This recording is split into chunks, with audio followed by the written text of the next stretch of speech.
Hey everyone, it's 3 o'clock Eastern Time on Friday, June 13th, 2025. This is an extra edition of the DeProgram show with me, Ted Rall, and John Kiriakou. We decided to break into our routine to obviously bring you the latest analysis and news from the Middle East, where Israel and Iran are currently exchanged in what used to be called a war. Now we would just call this a military strike and a retaliation. And I don't know when it becomes officially a war, but two countries are heavily armed countries are firing missiles at each other, bombing each other, and generally the tensions couldn't possibly be higher. At this exact moment, while we're speaking, the Iranians are engaged in a multiple missile assault on Tel Aviv with over 100 ballistic missiles being aimed towards, mostly intercepted by the Israelis and their Iron Dome system and other systems that we're not fully aware of, perhaps. But some have made it through. There's images on the news of apartment buildings that are on fire in Tel Aviv, and so the whole city is all lit up, which is very surreal because I always think why you should have a blackout during a war, but as my producer Robbie said, there's no point doing that since they all have GPS anyway, right? What's the difference? So, John, we called this, right? I mean, earlier in the week, the speculation, and the last time we talked on Wednesday, was that there was going to be that the Trump administration was considering a strike. I guess that was a feint or sort of a fake out. But we didn't buy it. We thought that if the attack was coming, it would come directly from Israel, and that's the way it played out. It is. I'm sorry to say there's so much happening right now, and remember the old saying that in a time of war, truth is the first casualty. So there are reports that the Iranians have shot down one or two Israeli pilots. The Israelis are saying that is just not true, that all pilots returned home safely. The Iranians are trying to penetrate the Iron Dome by sending so many drones ahead of their missile strikes that they're hoping that the Israelis simply run out of rockets to shoot the drones down, and that some of the ballistic missiles will get through. There are reports of explosions in Jerusalem and in the desert outside of Nablus, as well as across Tel Aviv.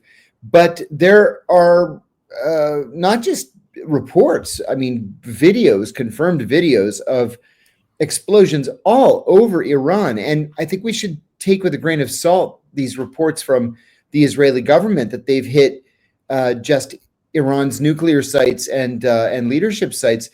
There are a number of apartment buildings, residential neighborhoods that have been hit. We don't know what the death toll in Iran is yet. And I'm going to say something again, Ted, that I said months ago. And that is, while the Iranian government has shown great restraint over the last many months, the Iranian people are tired of this restraint. And the Iranian people are demanding that their government retaliate in exactly the same way that the Israelis have hit them. And so, absent high-level outside mediation that I think you're going to talk about in a minute, this thing is going to get way worse before it gets any better. And of course, everyone knows that that Israel is a nuclear power. Yes. So that's a terrifying prospect. President Vladimir Putin of Russia has reached out and already touched base and talked to on the phone with Benjamin Netanyahu, the Prime Minister of Israel. He's reached out to high-ranking, there's mixed reports of whether it was Ayatollah Khamenei himself, the supreme leader, possibly, or someone almost at that level. But Putin has reached out to the Iranians and at the highest levels offered to mediate. It doesn't look like either side said no. So that's right. Interesting. There are some initial reports that over 120 people are dead in Iran. Those numbers could only go up.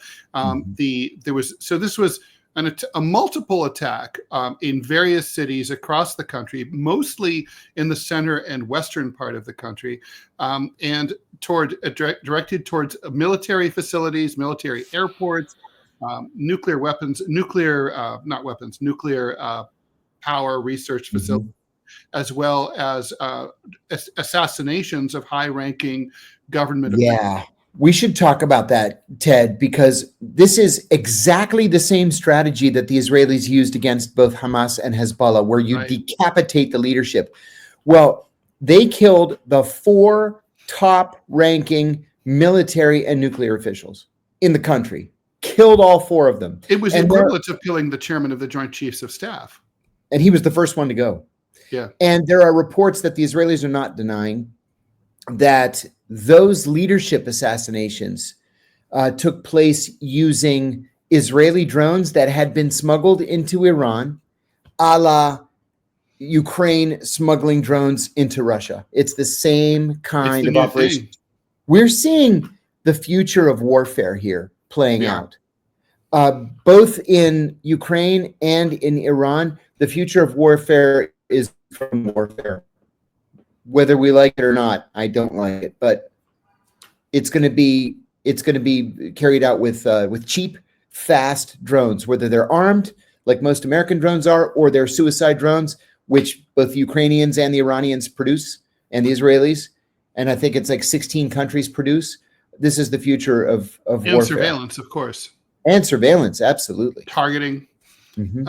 So yeah, it is fascinating and also kind of terrifying. So there's there's drones now that can operate with facial recognition software. Yeah. The target's face is fed into it, and it flies around until it finds that person, and boom. And so there's the nuclear scientists who were living in their apartments when the Israelis dropped missiles on them. So obviously, presumably, the neighbors are also impacted here as well. I suspect that some of the people who the Iranians were trying to get probably got away, just because that's how that plays out sometimes. People aren't home, missiles go awry, someone gets up and goes to the bathroom in the middle of the night when the missile strikes, whatever. Exactly. So who knows? But so here we are, right? I mean, the question, I guess there's a lot of questions. Let's just sort of go through them, like where we are now and where we're going forward. So where we are now, let's start with the Israelis. They have said that they're up to and prepared for an ongoing up to 14 days of military operations. It's the most peculiar warning I've ever heard. Why 14 days? Why even broadcast that at all? Why not just like we're done when we're done? But also, is this going to go on? Are the Israelis done, or is more coming? Oh, I think more is coming. This morning, the Israeli ambassador to the United Nations used the term regime change, something that everybody should fear. It's not up to the Israeli government to decide who runs Iran, whether they like it or not. But regime change to me indicates that this is going to go on for some time. There are a couple of other important questions I think that our viewers are raising. Sky is saying the next strike on Iran will most likely be a joint attack with the U.S. Donald Trump actually alluded to that this morning. He said that the Iranians have a minute to think about this and to negotiate a deal. And if they don't negotiate a deal, then terrible things are going to happen. There's no good news to take out of that statement. Travis says, "Do you think Iran?" I gotta say, I don't believe, though. I do not believe that Trump will join Absolutely not. Israel. The U.S. has literally nothing to gain. Literally nothing to gain. I think Trump is trying to gild a skanky lily right now. He didn't want Bibi Netanyahu to do this. No. The U.S. urged Israel not to do that, to give the nuclear talks in Oman a chance to work. And this scuttles the talks. Those talks are off maybe forever and ever, but certainly for the foreseeable future. He didn't want this to happen. The last thing I'm sure this, and we saw Marco Rubio's messaging yesterday, where he said this was a unilateral attack. That messaging says, and you and I talked about this offline, John, the Israelis are on their own here. It doesn't mean that if there was an existential threat, we wouldn't defend them. But basically, it's like, fine, you guys don't want to listen to us. You guys, you do you, but we're not in. Right. Yeah. And that should remain the U.S. policy. Interestingly, when Marco Rubio tweeted yesterday that that the Israelis had initiated this attack, he did not endorse the Israelis. The statement was quite shocking. All he said was Israel is attacking Iran. They say they're attacking the nuclear sites. And by God, the Iranians better not attack Americans or American installations. Said nothing about supporting Israel. And I think that was a real message to the Israelis. Although Donald Trump did say this morning that Netanyahu did consult him 2 hours before the strikes began. He should have kept his big mouth shut. Because if you're going to say that the United States had nothing to do with this, you can't then say we had 2 hours notice and maybe we should have warned, the Israelis not to attack civilians or pass a message to the Iranians, which, legally we're probably supposed to do. He didn't do any of that. Travis is asking, do we think Iran is going to attack Israeli nuclear sites, assuming they know where they are? Well, that's what they say they're doing right now as we're speaking. These sites that they're attacking that seem to be out in Timbuktu, like in the Negev desert or outside of Nablus, they're alleged by the Iranians to be Israeli nuclear sites. And so they're at least trying. Ted, there's another issue here, though, too, that sort of sprouts out of where are the nuclear sites on both sides.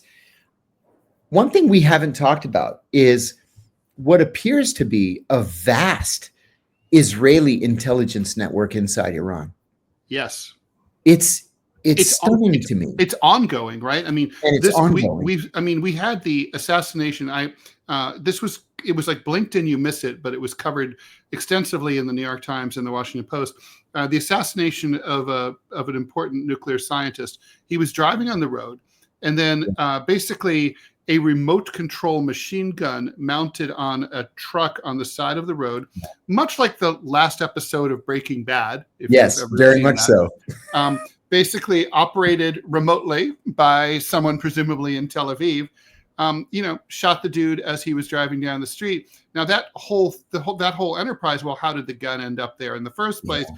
It's a network of Israeli assets working obviously with the Mossad who are Iranians, who are, I don't know if they're ideological enemies of the Iranian state or if they're just financially they're just traitors, but getting paid off.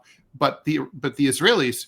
I mean, if I were the Iranians, I'd be very concerned about the spies among them. Oh, my God. Me too. When the Israelis are able to pinpoint the exact location of senior government officials at the proper time to launch an assassination operation, then your whole government's infiltrated and you have to do something about it. Yeah. Right. And so the thing is of course, it's to bring another TV analogy, it's like in Battlestar Galactica reboot, where you don't know who the enemy is. So you don't want to become paranoid and just turn against everybody, some of whom might be loyal, but you do need to root them out. I mean, what do you do? How do you find out? I mean, how do you just watch everybody? And here's the thing. I mean, as we know from Aldrich Ames, sometimes the watcher is exactly the person you can't trust. Not just Aldrich Ames, but also Robert Hansen. Right. Yeah. Famously. Yeah.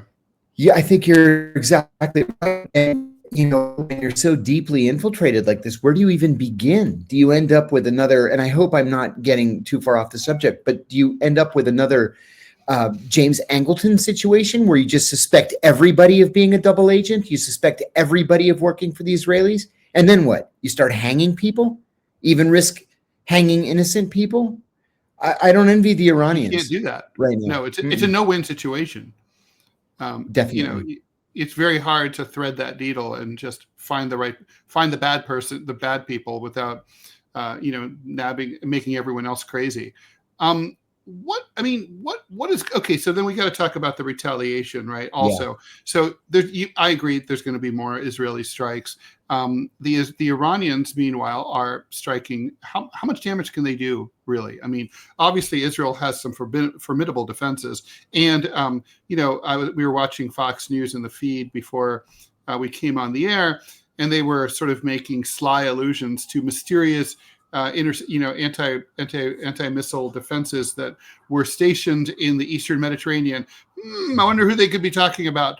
So they obviously have a little help from a friend, from us to help them out. they have a very high interception rate, but how bad could it get if something really big hit something really big? Yeah. Yeah, a lot of important issues right there. And I'm gonna couple my answer with some of the other issues that our viewers are raising. The Iron Dome is actually pretty good. And it's pretty good because Israel is so small, right? Israel only has but what, 7 or 8 million people. It's very small, it's very compact. They don't necessarily care to protect Gaza or the West Bank. They're looking to protect Tel Aviv, Haifa, Jerusalem. Yeah, that's pretty much it. That's about it. Yeah. And that's about it. And then at the same time, there's not an endless supply of surface to air missiles. That supply is finite. And so I think the Iranians learned an important lesson after the Hania assassination, where 7 of their drones got through the Iron Dome. So they realized that the Iron Dome is fallible, and if they can successfully overwhelm it, a lot of those drones and missiles will make it through. I think that's what the goal is here. Another question here from Travis. Do you think the Israelis found Iranian scientists and commanders through NSA? I assume they saw spyware? I would assume so. I would assume this was all source targeting analysis. Yeah. And I really think we shouldn't underestimate the notion that the Israelis have spies on the ground all across Iran. Because don't forget, the Iranians are also using, counterintelligence methods. They're probably being instructed not to use cell phones, for example, because cell phones can easily be hijacked for targeting. And so nobody's been safe in Israel. In Iran, the Israelis just whack them whenever they feel like it, and they do it successfully. Time used to be as recently as 10 years ago, where if you wanted to murder an Iranian nuclear scientist, you had to wait until he went to a seminar somewhere in Europe, and then you walked up to him and shot him in the head. And they don't do that anymore. John, I've been to Iran twice. I don't understand how I don't know how this looks. I don't get it, right? So how is Israel recruiting Iranians in Iran? Is it over the internet? Is it IRL somehow? I mean, are these Iranian, are there people who, that's not a porous border. It's not, the Iranians have very tight border controls. I know, I've spent hours being debriefed by the, what are they called? The Mukhabarat, right? Yeah, Mukhabarat. Yeah. So those guys are, they're not playing. They're every bit as serious as the Mossad when you arrive. The two societies, by the way, look and feel so similar that it's kind of like a really bizarre thing. I mean, topographically, the roads, even like the shit-eating grins and they all hire the same kind of guys. They're always like late 20s, like sports jacket, t-shirt underneath, shit-eating grin, smart, twinkle in the eye, droll. They're very, very analogous. But how do they get in? Yeah. Do you think these recruits did this online and then people got paid in Bitcoin? What's going on? Absolutely. All of those scenarios, the answer is yes. I remember in training at the CIA, we sat through this class on how other intelligence services recruit spies to steal secrets. And one of the things that we were taught was but before the days when, Google Earth could just give you a practically live, feed. The Israelis wanted to recruit somebody in the port of Benghazi. Okay, the Israelis had no access to Benghazi at all. So what they did is they just called the port master of Benghazi, and they said, "Hi, my name is Joe Blow, and I represent a group of French businessmen and ship owners, and we're worried about the security and the safety of our shipments when they go into the port of Benghazi. We wanted to know if we could hire somebody who could tell us what ports are I'm sorry, what ships are in port, and there's a mosquito after me here. And what cargo Maybe it's a little is drone. I know, right? And what cargo is listed on the manifest. And of course, the portmaster said, oh, I could do that. And so he started doing it and faxing the information to a number in Paris, which was actually a phony number because it actually rang in Mossad headquarters in Jerusalem. And so for years, this portmaster of Benghazi had no idea that he was a paid agent for the Israeli Mossad. So that's one of the things that they do. Bitcoin has opened up a whole new world in terms of recruiting spies to steal secrets. And I want to say something about the Iranian Jewish community too. Pretty much all the Iranian Jews who wanted to leave left right after the revolution. And so the Jews who are in Iran today are well known to be very patriotic. They're patriotic Iranians who just happen to be Jewish. And I mean, there's even some who are in the parliament. That's right. And I think that that's not where the problem lies. I think the problem lies with people who are hungry for money. You know, at the CIA, one of the things that they taught us was that 95% of the recruitments that we made would be for money, period. Just for money.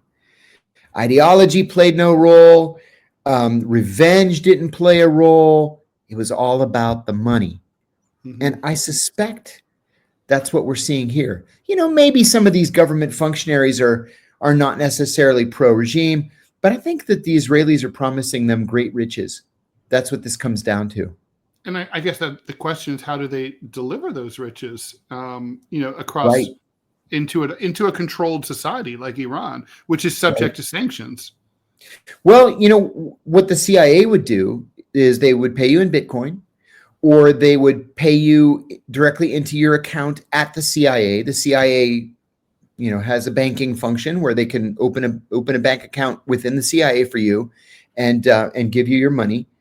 One thing that I did once is the guy wanted to be paid in diamonds. And so I bought, you know, there was a diamond dealer waiting for me. I took the train up to New York. I gave him his check. He gave me the diamonds.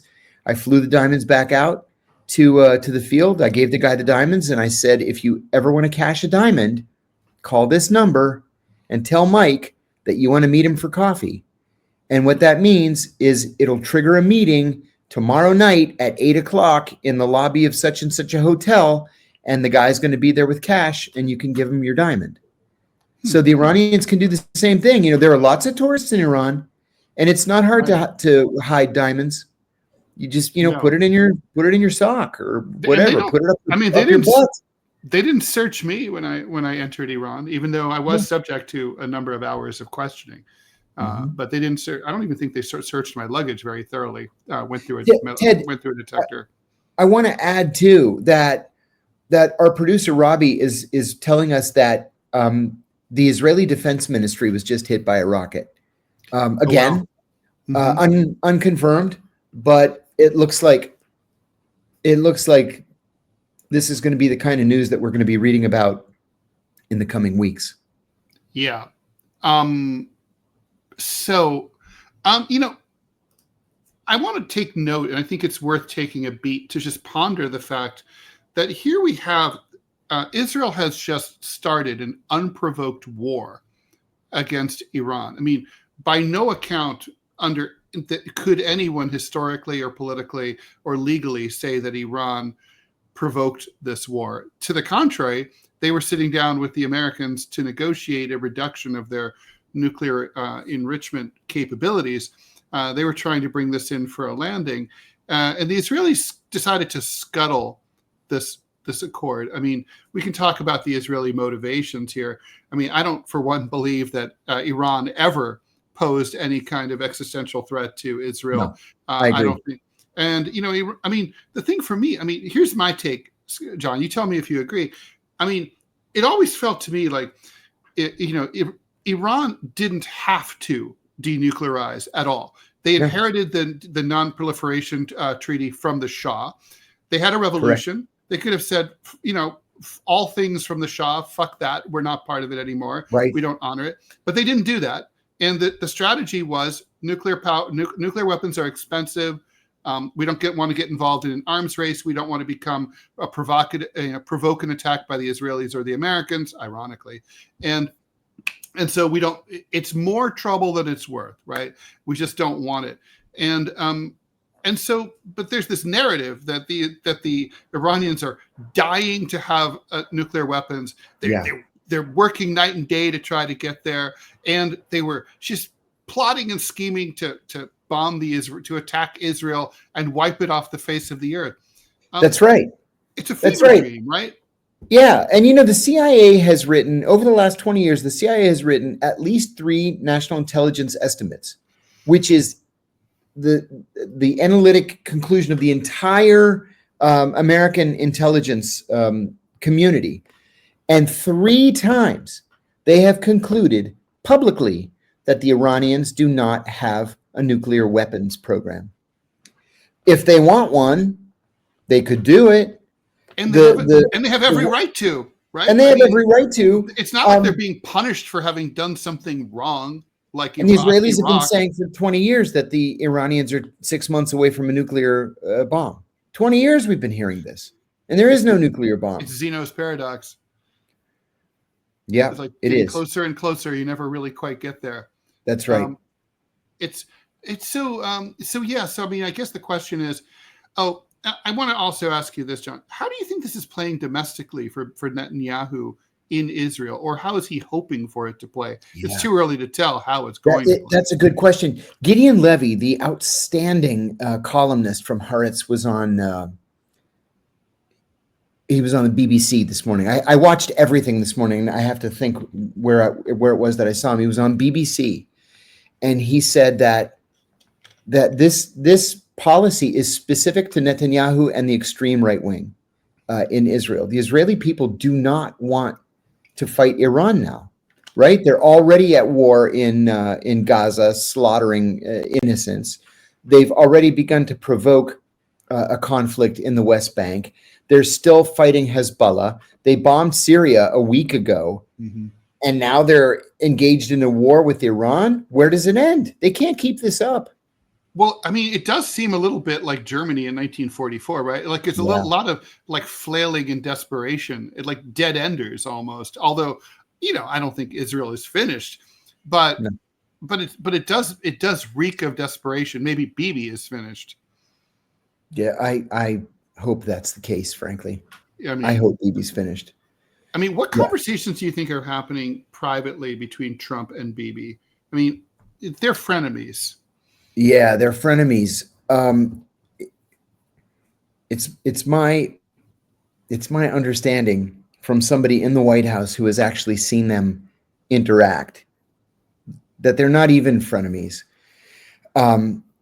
Bibi feels that he's been abandoned by Trump, and Trump feels that he has been taken advantage of by Netanyahu. And while Trump is Zionist and he's pro-Israel, he just hates Bibi Netanyahu. Just like Biden hated him and Obama hated him, but Trump hates him too. But Trump is on record as being a Zionist. And so the question now is, does he give Netanyahu whatever Netanyahu wants? One of our viewers, TM, says Fox News is reporting that the USS Thomas Hudner is on the way to the Eastern Mediterranean. And it's not just that. We've got carrier battle groups in the Indian Ocean, in the Arabian Sea, also in the Eastern Mediterranean. I said just a couple of days ago, that if you want to know if there are going to be hostilities, watch naval movements. And now, man, that's all we're seeing is naval movements. I thought about that when I read that report. So there's one speculative strategic analyst that I read, and I thought this was interesting. I wanted to get your thoughts about this. Was theorizing that Netanyahu knows that he has effectively lost in Gaza, even though he's destroyed the place. Yes. But he can't kill Hamas. Can't destroy them, and at the same time, he also can't he can't do ethnically cleanse Gaza because he knows there's no place for them to go, No. and that the world won't put up with it. So he's thinking about his legacy, and he's thinking, oh, I'll be able to say, like, in a year or 6 months or whatever, hey, I took out this existential threat posed by Iran, and so I left Israel safer as prime minister. Right. Yeah. How much of that do you buy? He can't say that. The whole country's in flames. You know, I went to Israel twice in 2022, and things were tense, to say the least. And then Dan Kovalik, who we've had on our various shows a number of times, went in 2024, and he said there wasn't a single Palestinian shop that was open in East Jerusalem. East Jerusalem, not even a conflict area. So now the whole country shut down, right? They ordered every Israeli into their bunkers. Mm-hmm. There was a run on food and water today. The grocery stores are empty, and this thing is just getting started. So how Netanyahu can say Israel is going to be safer, more secure, it's a mystery to me. And it is such a small country. I mean, you know, it is about like between 9 and 10 million people. It's about 3/4 of them are Jewish. The other quarter is other people. We gotta mention Robbie's updates here. There's a video confirming that the Israeli defense minister has been hit by a missile. And it looks like X just crashed. Wow. Formerly known as Twitter. Yeah. Just overuse, I guess. Yeah, that has to be it. Wow. Yeah, we know that the stack, as they say, wasn't doing too well. So do we know how bad the strike on the defense ministry, which is basically the Pentagon for Israel? Yeah, it's the Pentagon. How bad is it?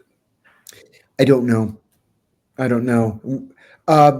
Brady Webster asks a question. What's the likelihood of Iranian sleeper cells in the U.S. and how would they operate? That is a fantastic question.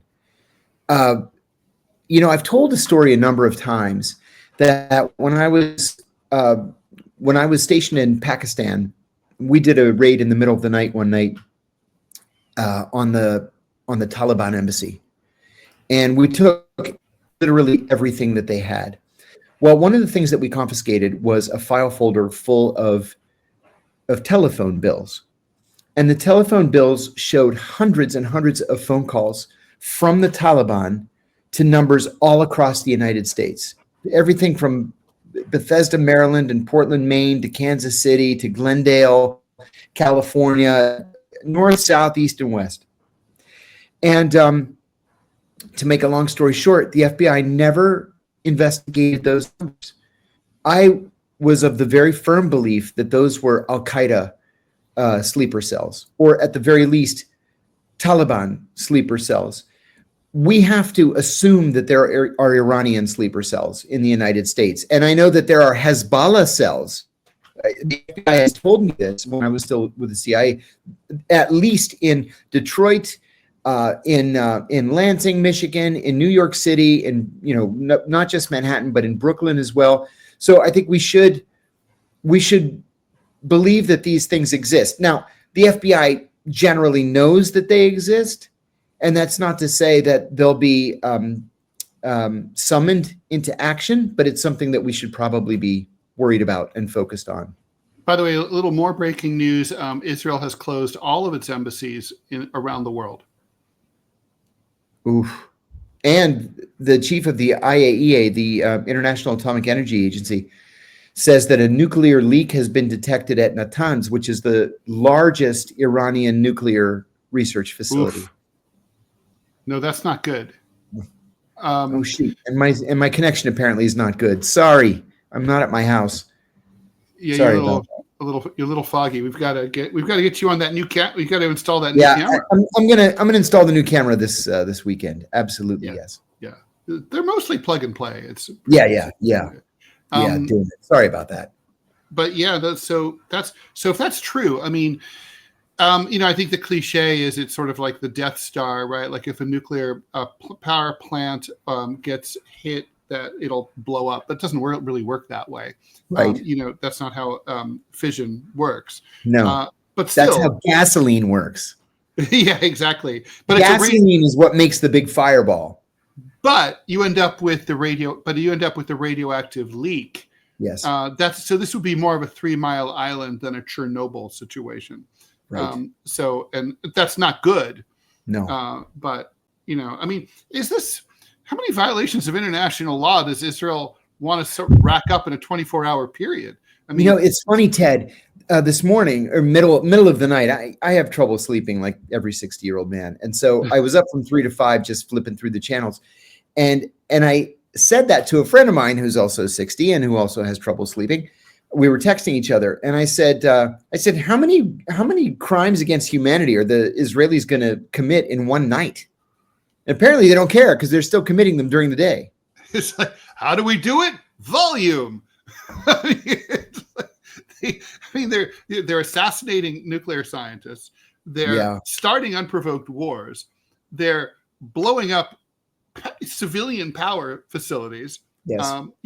Causing probable radiation leaks. And the day's young. The day is young indeed. Netanyahu said, well, like you said. What do you the fact that it didn't start on? I'm sorry, but what do you make of the fact that this started on a Thursday? Traditionally, these kind of things start on Friday nights. They go over the weekend. That's right. Because Israel was trying to make a splash this time, right? You want it to be the Sabbath, and you want to take people by surprise.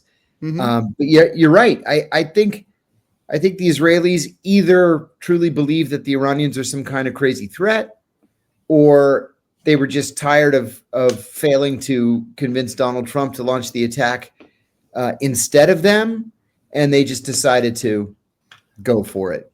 If they thought Donald Trump was going to do that, they were high. That was never going to happen. That's not Donald Trump. He was clear about it. Well, no U.S. president would, but he really wouldn't.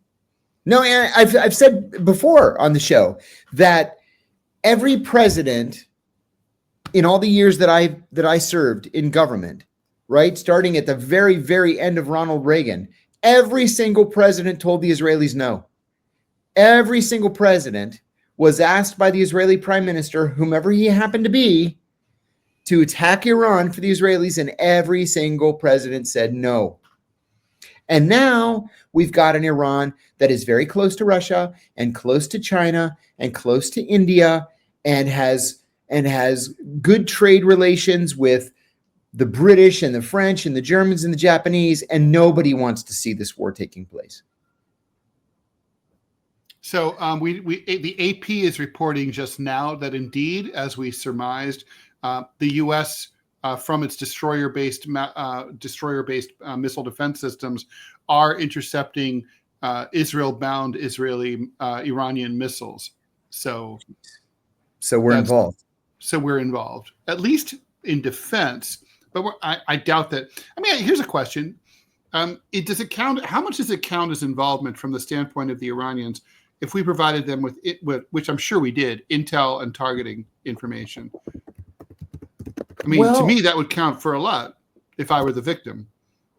If I were the Iranians, I would be furious about this. Yes, because that's you're providing military support. It frees up the Israelis to do more terrible things to you. If the Israelis don't have to worry about protecting Israel proper from incoming drones or missiles, and they can instead focus on bombing you, then I'd be pretty upset. Yeah. So it's going to be a rough night in Tel Aviv, and I guess also in Tehran and places like that, all throughout the countries. So what about the role of countries like Syria, Jordan, and Iraq that are the site of missiles that are flying and planes that are flying to and fro across their territory? They're all within their rights to view those as acts of aggression and certainly to shoot anything down that crosses their airspace without permission. Yeah. All of it presumably is without their permission. My impression here is that Jordan is playing too cute by half and kind of like basically working with the Israelis to protect them and letting the attacks go the other direction, like allowing the Israelis to fly over their airspace. Oh, we can't get them. Stop. Right. Which we've seen for decades. You know, there was an incident in the aughts. We're talking 20 years ago now, where the Saudi air defenses just magically went down one day. And then 2 hours later, they came back up. And then, oh, what a coincidence. Just as they were going down, 2 Israeli fighters went all the way across Saudi Arabia, turned around over the United Arab Emirates, and returned to Israel, with the idea being that these fighters were just testing to see how long it would take them to get to Iran. Mm-hmm. So sure, the Saudis would let overflight. Let's divide this between civilian and military, though. It's my understanding that just about every airport in the region is either closed or drawing down. There were reports from a few hours ago that El Al, the Israeli airline, had evacuated all of its planes that were on the ground to Cyprus, and they're sitting on the British airbase in southeastern Cyprus. I don't know that that's true, but I expect that it is true. But if there is an unscheduled flight that is crossing this airspace, that is a legitimate military target. And so my guess is that airlines are just going to not fly there until this thing is over. I would imagine. I wouldn't want to fly, No. crossing Israel or crossing Iran or even crossing Iraq or Jordan. I wouldn't want to do it. So I had a very strange. So this is a total, left fielder, right? So shoot me down if it's totally idiotic, because I'm capable of totally idiotic thoughts. The Air India crash. Video emerged from a passenger on someone who flew on that plane before it was the penultimate flight before the fatal one. That flight landed safely, and all sorts of electrical systems were failing on that Boeing 787-8. You know where I'm going with this. Is it possible that somehow that plane accidentally got the electronics and the avionics got jammed up by some kind of like Israeli? I mean, I know it's in India. It's not. It's far. Listen, man. We learned from the Vault 7 documents, thanks to Julian Assange, that the CIA is able to infiltrate any of those systems remotely. I don't want to be a conspiracy theory promoter, but the answer to your question is yes, it's possible. Yes, like without any question. Maybe, right? Possible, yeah. Could have been an accident. Yeah. I'm just because it's just the timing of it just seems so suspicious. I mean, it's inauspicious. I mean, planes crash, and it's a Boeing, so that can just happen anytime. But I wanted to. Forsen has a question that I love. This question: how significant is this event? Yeah. He was born in 2001, so he's 24 years old, or he's going to turn 24 soon. Seems like a big deal, but is it? I think it's really important to answer his question. Yeah, I think this is very significant. I think that the jury is probably still out because who knows? We could wake up tomorrow and Netanyahu announces that he's accepted Putin's offer to mediate, and then it goes away. But it's my opinion, having been in the CIA for 15 years and then on Capitol Hill at the Senate Foreign Relations Committee, I believe that this is a grave event, that this has the possibility to spin out of control. And, when you can't really trust your leaders to put peace first and tensions are running this high, terrible things can happen, even incidentally. I agree. I mean, look, this is, Forsen, my view, and John and I have talked about this, and many other people have talked about it too. We always talked about the U.S. of course can take on the Taliban because they didn't have an air force, they didn't have a real army. It was like basically shooting fish in a barrel. It's like They could even take on Iraq, although that was pushing it. And it's worth noting that we lost both of those wars. But then, it was like no one's ever going to be stupid or reckless enough to attack Iran. We always said that, and we always believed it. Iran is a huge, real country with a real military, a real economy. They have the ability to defend themselves. They have high technology. It's a high-tech country. It is not, it's not a shithole country, as Trump would have said. And so, it was like the one thing you could count on is the Israelis, they're not going to do that. Even though there have been some attacks, they would never go to a full-fledged war. Well, so here's the thing is, this is on paper at this point a full-fledged war. Yes. The question now is how long does it last and how much bigger does it get? As John says, it could just, we've seen things like this before where suddenly it's like cooler heads prevail. Trump is meeting with the National Security Council right now. I assume he's trying to bring this in for a soft landing. He doesn't want this to go on. And he has a lot of influence over Israel. But it could, this is out of control. Like, for example, if one side strikes a really big target, a bad target, like let's say a school full of kids, then suddenly the optics get really ugly, or a government ministry, or, Ayatollah Khomeini himself is killed or injured. There's any number of ways this can go sideways. Absolutely true. Absolutely true. This morning, Donald Trump made a kind of a strange statement. He said that he hoped the Iranians would show up on Saturday morning in Muscat to continue the nuclear talks. And the response was like, "You've got to be kidding."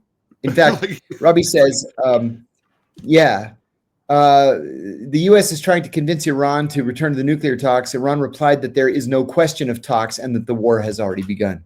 It's like, yeah, definitely. Yeah, and the foreign minister of Iran already told the UN that he would say it out loud. By the way, as usual, I'm gonna be like really lame here.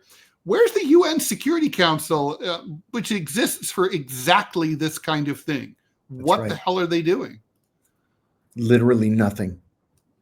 I'm unaware of any meeting of the UN Security Council. And besides, even if there was a meeting, the U.S. would veto whatever resolution might come out of it.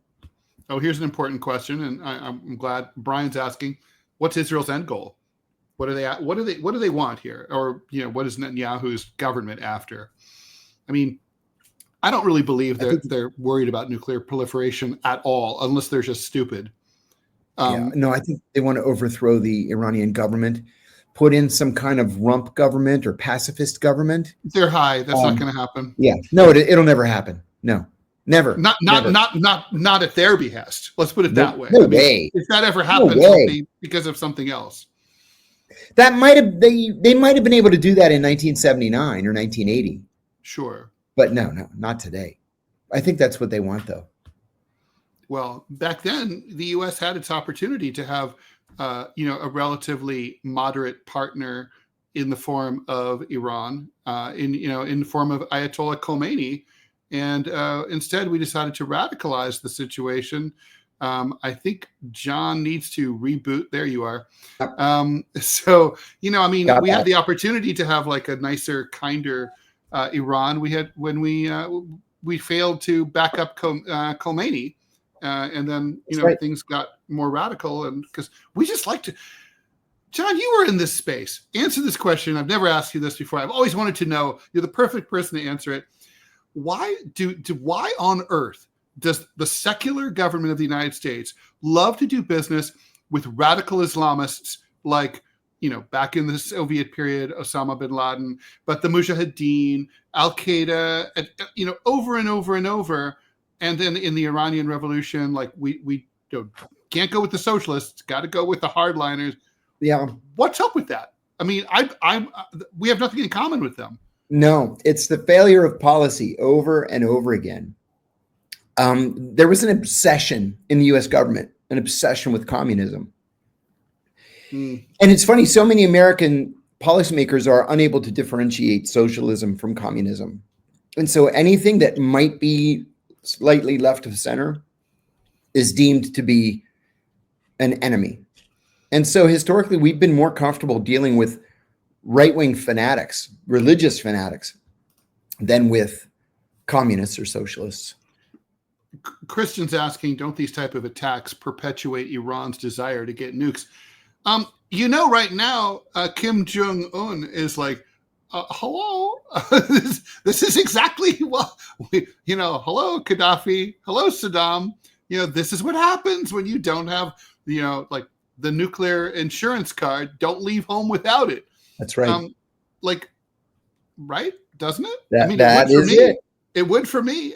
If there was any question in the Iranian government about whether they should or shouldn't develop a nuclear weapon, this puts all doubt to rest. That's how I feel. Yeah. Yeah. I mean, if I'm sitting there in the room, in the Iranian government, I'm totally pushing hard. Like, guys, there's no choice now. We have to. Amir talks about a former president from the early 1980s of Iran. It reminds me of of this fantastic editorial cartoon I saw at the time. It was Ayatollah Khomeini talking to an Iranian guy, and he says, "I have good news and I have bad news. The good news is you've just been named president of Iran. The bad news is you've just been named president of Iran." Because the previous two had been like blown up and shot. Well, that's just like today, right? The top military official, he replaced the guy who had been killed like 4 years ago, right? Yes, Soleimani. He replaced General Soleimani. Yep, exactly right. And now he's gone too. Israeli paramedics are reporting 5 injuries of Israelis in the Tel Aviv area. Nothing serious, 1 moderate condition, and 4 lightly injured by shrapnel. So interesting. One of the things that people don't think that much about is when a missile is intercepted up in the sky, it's high, right? It's like way up there. And then all this crap comes raining down. That's right. If you're on the wrong side of it, you could get hurt. When I was stationed in Saudi Arabia, after the Iraqis would launch a Scud and the Scud would be shot down by a Patriot, we would all go out into the desert and collect pieces of the Scud to save as souvenirs. I still have mine. My favorite story like that, I ran into some guys who knew some guys in eastern Afghanistan, and they had, during the 2001 fall U.S. invasion, they had this business where they basically created with lights fake runways that they were hoping that the U.S. thought were Taliban airstrips. But the Taliban didn't have airstrips because they didn't have anything that flew. But anyway, but every now and then the U.S. would come and bomb the shit out of the Taliban airstrip. And then these guys would collect all the bits and pieces and then sell it for scrap in Pakistan. Oh my God. And I was like, that's right there is Afghan capitalism converting $1 million bombs into $23 worth of scrap metal. How far do we think this sets back progress in terms of the small amount of liberalization in Iran? That's a good question too, or just progress in general. What do you think about that? Well, it gives the hardliners a lot of ammunition, and it weakens the hand of anybody who says that that they should westernize. Culturally, Iranians don't have much in common with their government, right? I mean, they in real life, Iranians drink, they cheat on their spouses, they do dance and they smoke. They smoke. They use weed. They're crazy. I mean, actually, I've never been hit on in my life as many times as I was by Iranian women in Teheran. And I was like, are these spies all trying to entrap me to be killed? But my point is they have nothing in common really. But and that's of course more true in Tehran than in more conservative parts of the country, like Mashhad. But still, there's that schism, and obviously war always makes a society more conservative, and it always draws closer to its government, and it makes its government more popular. This is playing directly into the hands of the conservatives.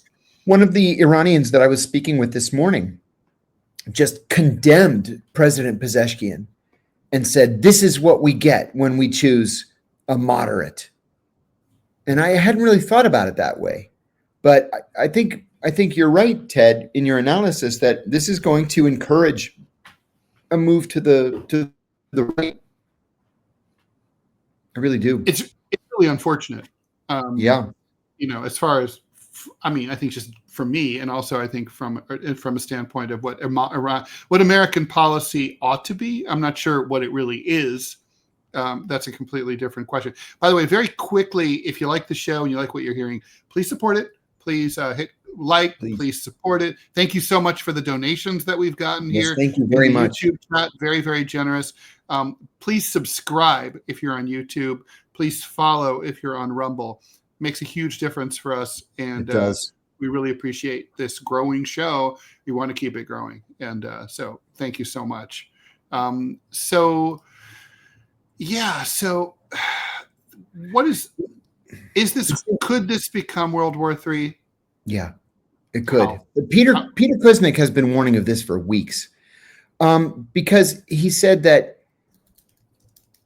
Let's say that the Iranians are successful in hitting an Israeli nuclear facility. That could do it. If the Iranians are not easily and quickly defeated and pull Israel into an actual war where the Israelis use a nuclear weapon, and reportedly they have as many as 220 of them, that would force the Russians and or the Chinese to jump in. President Putin said just in the last couple of months that Iran is under Russia's nuclear umbrella. And so if the Israelis use a nuke, then the Russians move in, which means then the US has to move in, and then the Chinese, and it could spin out of control quickly. Let's talk about the role of allies here. We talked earlier in the show, if you're just joining us, about the fact that Putin offered to mediate and it spoke to at the highest levels of both the Iranian and Israeli governments. People might say, well, why Putin? But Russia has historic ties to Iran and to Israel.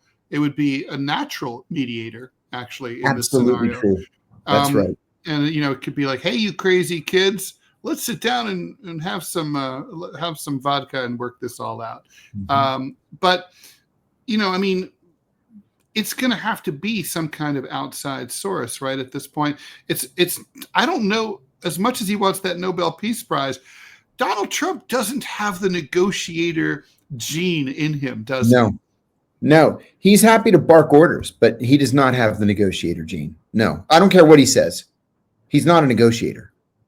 Yeah, because the negotiation is do it my way or we're going to crush you. And that's not negotiating. Yeah. No, negotiating is about like getting each side to sort of understand where the other side is coming from and why they're asking for the thing that they're asking, not necessarily saying that you have to give it to them, but to sort of say like, look, they're not complete crazy assholes and you're not completely crazy assholes to them. And you work towards that. Jimmy Carter was a natural. He had the temperament for it. He did indeed. I guess Bill Clinton did too. And Bill Clinton did, yeah. We don't talk much about the Dayton Peace Accords, but they were an accomplishment at the time. Or the Good Friday Accords, which were also under Clinton. Yeah, maybe it's a Democratic thing. I kind of had hoped that Obama would be able to do that, but it turned out he was pretty warmongery himself. We're going to continue to follow this, John, but do you want to just briefly talk a little bit about tomorrow? We're going to see rival demonstrations and parades. The U.S. government is going to celebrate the 250th anniversary of the Army and Donald Trump's birthday, but that's just a coinkydink. Tomorrow in Washington, D.C. with the first military parade showing big bang bang weapons that we've seen for a long time. I guess the Gulf War Victory Parade was the last time in 1991. Yeah, that was the last time. It was June of 1991. And I'll tell you, Ted, I'm in Washington right now. I drove here a few hours ago from Arlington, Virginia, and everything is closed. Every major thoroughfare is closed. It was ridiculous how I ended up getting here today. Taking paths through Rock Creek Park that I didn't even know existed.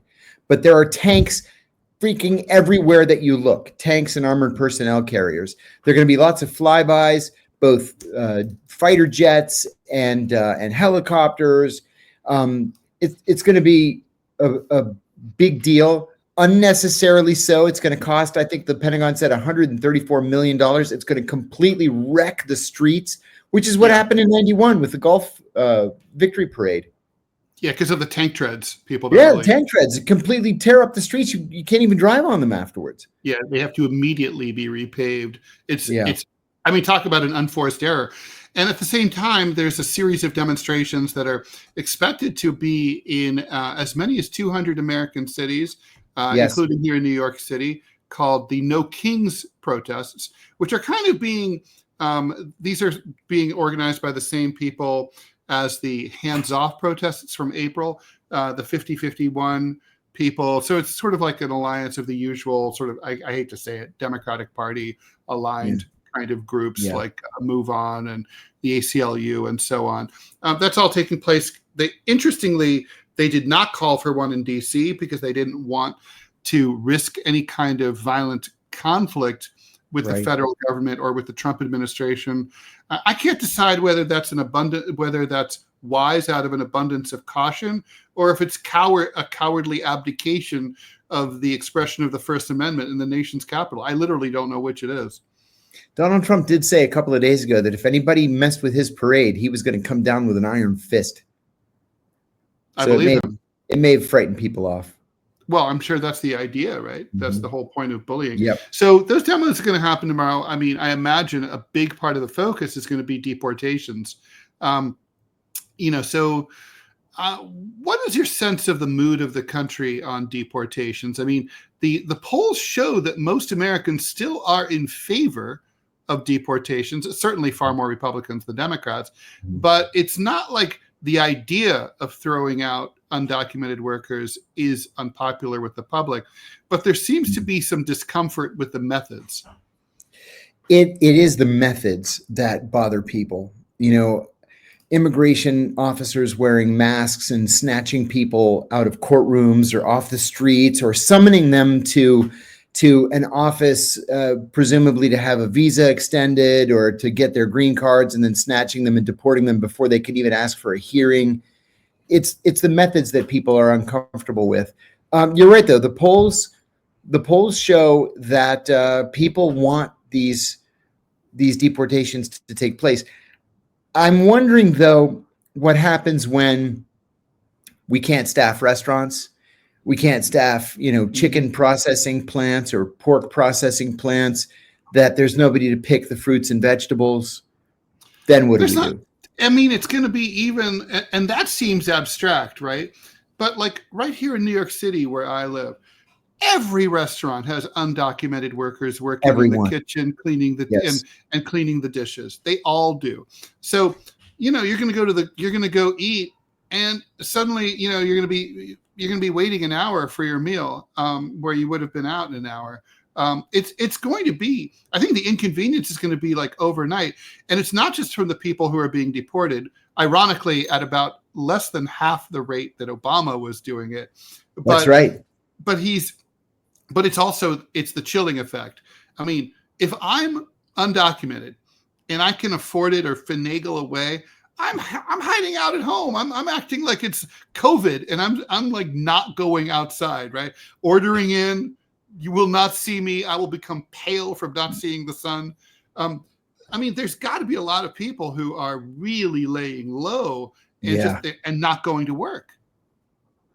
Yeah. Here in the DC area, there have been a couple of incidents where school children have been snatched right out of school and deported immediately, just within hours. Students are having rallies just to show support, but the damage is done. The person is gone. And there was an article in the Washington Post last week saying that 8 restaurants were raided in Washington. It was sort of a test run to see if it was going to be doable, and it worked. but it's got people panicked. People who've been here in some cases for years and have been working in these restaurant kitchens for years. And now they have to worry if they're going to be just scooped up and put on a plane somewhere. I mean, to me, the big lie of this whole movement to do mass deportations was that there were a whole shit ton of really skeevy, like Venezuelan gangbanger assholes who were going into like CVS and clearing off the shelves. And there were some people like that, a few thousand maybe in the entire country. But that's it. And the vast majority, 99% of these people they have a lower crime rate than everybody else. They keep their noses down, their heads down, their noses down. They stop at every stop sign. They signal before they change lanes. They're just here to work. And they were let in. They were let in by both parties. I mean, that's the thing is like, so now where are these gangbangers that you're supposedly deporting? These are like, women and children and literally children, high school kids here in New York City being deported, and people are not going to go to. It just seems like it's so toxic for society. Oh, I couldn't agree more. I'm worried about it. And John Meter asks an important question. Why haven't there been any raids in Texas? Good question. Well, what's the answer? I don't know. Why Texas? Well, how about, I'm speculating, maybe to protect small businesses run by Republicans. I don't know. Yeah. I mean, yeah, obviously it's the biggest border state, right? In terms of having the border. That's right. It has the longest border by far. Probably more illegals who snuck across went through Texas than anywhere else. I would in California. Wow. So what do you expect to see tomorrow? Big turnout? No turnout? Everything always depends on publicity, the weather, and sort of the intangible. Yeah, it's going to pour all day here in Washington tomorrow. So frankly, I'm not expecting a ton of people for this military parade. I think the demonstrations, there are going to be 50 demonstrations in 50 states. I think that's where the real people are going to be. Yeah. So, and I think they'll get a lot of coverage because the media is so anti-Trump. I think so too. Yeah. So, yeah. And there's going to be a lot to update people on vis-a-vis Iran tomorrow as well. There will. And so we should probably leave it there. We are going to be back here for our regular broadcast at 12 noon Eastern time, Saturday morning. That's tomorrow in just a few hours. So we'll be back to bring you all the latest from overnight. And thank you so much.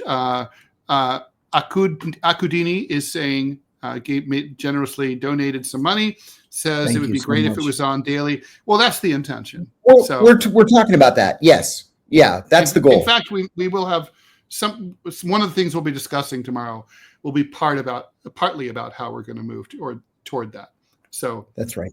Sooner rather than later, maybe. I mean, who knows? That's right. So yeah, there's good things in the works, and hopefully they'll all manifest the way we want. And then we'll be talking to you Monday through Friday, and maybe if there's breaking news on the weekend. So thank you so much for listening. Again, like, share, blah blah blah. You know what to do. Subscribe. Do the right thing, and we'll do the right thing and keep coming back. Thanks, John. As always, see you tomorrow. Bye, everyone. Bye, everybody.